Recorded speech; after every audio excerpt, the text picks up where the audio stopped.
Ang programang ito ay rated SPG. Striktong patnubay at gabay ng magulang ang kailangan. Maaaring may masiselang tema, lengguwahe, karahasan, sexual, horror o droga na hindi angkop sa mga bata. Trixie at Aira, maggagamitan. Alamin natin. Welcome back sa aking channel, mga kaganapan sa Lilet Matias. Trixie, hindi kumbinsido sa mga palusot ni Aira.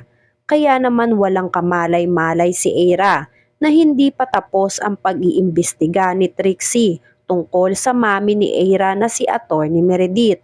Dahil may pakiramdam si Trixie na may alam si Aira sa relasyon ng daddy niyang si Ramir at ni Attorney Meredith. At pilit lang itong itinatago ni Aira dahil may sikreto itong ayaw malaman ng ibang tao.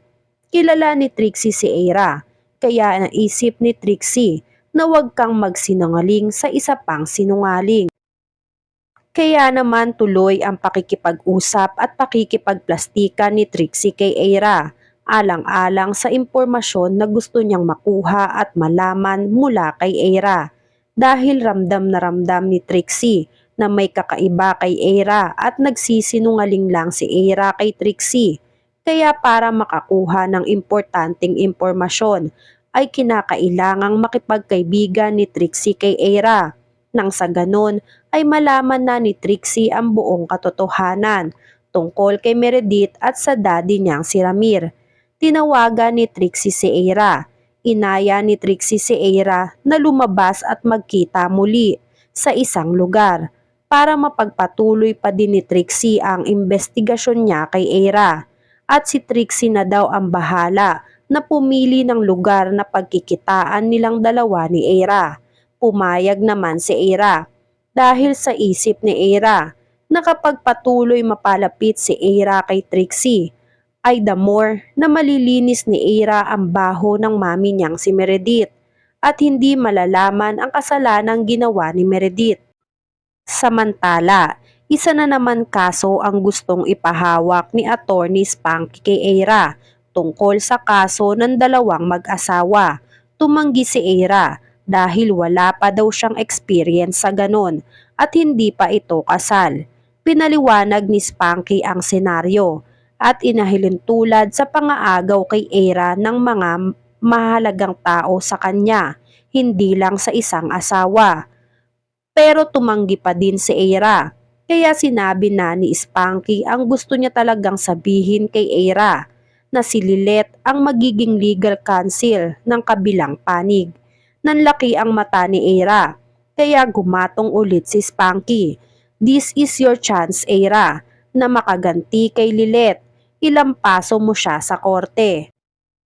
Kaya naman nagkaroon ng interes si Aira at pumayag na siya ang maging legal counsel ng babae na lumapit kay Spanky dahil magiging exciting ang labanan ni Lilet at ni Aira. Dagdag pa ni Spanky na magiging intern nitong si Lilet si Ino. Kaya naman nagkaroon ng idea si Aira na maglulugmok kay Lilet kapag nasa korte na sila. Gaganti si Aira at naisipan na gawin ding intern itong si Trixie. Nang sa ganon ay magkaharap muli ang magkapatid at hindi makapag-focus si Lilet at si Ino dahil kay Trixie. Sa law firm nila Attorney Constantino, napansin ni Kurt ang bagong pangalan ng law firm nila Ino. Di law firm na lang ang nakadisplay sa labas dahil tuluyan na talagang naghiwalay at kumalas ang kasosyo nila ka Lorena sa law firm nila. Kaya naman inugnay ni Lilet ang bagong kasong hahawakan niya sa law firm nila tungkol sa hiwalayan. Kaya naman nagulat si Kurt na may bagong kaso na naman palang hahawakan itong si Lilet. At dahil ayaw ipaalam ni Lilet kay CRD ang bagong kasong hahawakan niya ay pinatahimik ni Lilet si Kurt. Pero hindi na malayan ni Lilet na habang nag-uusap sila ay paparating na itong si Ino at narinig ni Ino na may bagong kasong hahawakan si Lilet. Kaya masayang nagtanong si Ino, "You have a new case?" Ibig sabihin, first day ko na din as an intern, Ate Lilet. Napatingin si Lilet kay Kurt dahil sa sobrang kadaldalan ni Kurt. Narinig tuloy ni Ino ang bagong kasong hahawakan niya. Nag-aalangan pa din kasi si Lilet kung papatusin niya ang kaso na isasampa kay Samson. Kaya sinabihan ni Lilet si Ino, Ino, hindi pa kasi ako sigurado kung maisasama kita sa kaso na to dahil pati ako wala pa din akong idea sa bagong kaso na to. Baka pareho lang tayong mapahiya kung sakaling matalo tayo. Sumagot si Ino, pag-aaralan natin mabuti yan, Ate Lilet. Basta ako ang magiging intern mo. Excited na ako sa unang kaso na hahawakan natin. Bilang intern ako. Wala nang nagawa si Lilet. Pagkatapos, nagkita si Lilet at si Bonnie. Nagpatulong si Lilet kay Bonnie tungkol sa bagong kaso na hahawakan niya. Pinag-aralan mabuti ni Lilet at Bonnie ang kaso na to dahil pareho silang walang kaalam-alam sa kaso na hahawakan nila dahil pareho silang wala pang asawa. Sa kabilang banda, natuloy na ulit ang pakikipagkita ni Trixie kay Eira. Kaya naman sinabi na ni Eira kay Trixie ang plano at offer niya kay Trixie. I have an offer. At dito ako excited for you. Gusto kitang isama bilang intern ko. Mag-aral ka ng law. Nagulat si Trixie. You want me to study law? Sumagot si Eira. Hear me out. Si Lilet ang makakalaban ko. At alam mo ba kung sino ang magiging intern ni Lilet? Walang iba kundi si Ino. Bakas sa mukha ni Trixie ang inis dahil pinagpatuloy pa din ni Lilet ang pakikipag-ugnayan kay Ino. Kaya nakapagdesisyon si Trixie na pumayag sa gustong mangyari ni Eira para makapaghiganti si Trixie kay Lilet at lalong-lalo na kay Ino.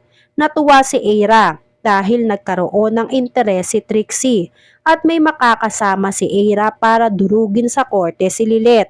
Samantala, maghaharap na ang dalawang abogado na hawak sa kaso ng mag-asawa na si Samson, si Eira at si Lilet.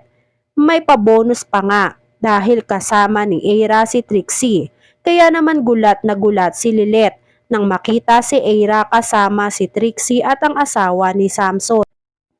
Sa kabilang banda, isang problema nga ang kakaharapin ni Lilet dahil ng oras na ng pagpapakita ng mga ebidensya ay wala nang maipapakita na kasunduan at kopya ng pagiging baby maker nitong si Ayla. Dahil nawala na daw ito, kaya naman bakas sa mukha ni Kurt at Bonnie at Lilet na mukhang tagilid na sila sa kasong hahawakan nila. Dahil ang kasunduan na yun lang sana ang pinakamatibay na ebidensya na makapagsasabi na ginagawa lang ni Samson at ni Ayla kung ano ang naging kasunduan nila sa pagiging baby maker nitong si Ayla. Maipapanalo pa kaya ni Lilet ang bagong kaso na hahawakan niya? Yan nga ang mga kaganapan at mga dapat nating abangan dito sa Lilet Matias. Kung gusto nyo pa ng mga gantong klaseng video ay mag-subscribe at i-like itong video na to. Maraming salamat po.